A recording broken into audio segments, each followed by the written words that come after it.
Tiek apgalvots, ka Dievs radīja pilnīgi visu, ka pirms visuma bija vienīgi Dievs, nebija ne matērijas, ne telpas, ne laika. Šī sakarā Dievam tiek piedāvātas visdažādākās īpašības, piemēram, ka viņš ir ārpus laika un ir inteliģents. Secinājums: Dievs nevar būt vienlaicīgi ārpus laika un būt inteliģents, jo inteliģences pamatā ir prāta darbība, kura vienkārši nav iespējama bez laika vai darboties ārpus laika. Prāta darbības būtība ir informācijas uzņemšana, tās analīze, secinājuma izdarīšana un lēmumu pieņemšana. Lai šāds process būtu iespējams, tam ir jānotiek noteiktā secībā, bet, lai secība būtu, ir nepieciešams eksistējošs laiks.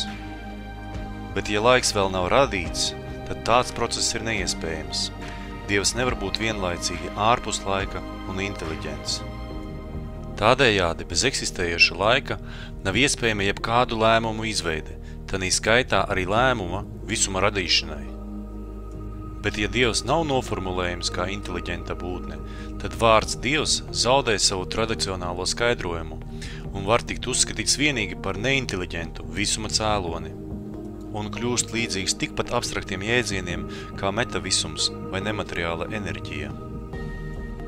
Lai šo apgalvojumu atspēkotu, pietiks tikai izskaidrot, kā darbojas prāts ārpus laika, un nepietiks vienīgi ar neizskaidrotu apgalvojumu: Dieva prāts nav cilvēka prāts. Lūdzu, droši komentējiet un izsakiet savas domas.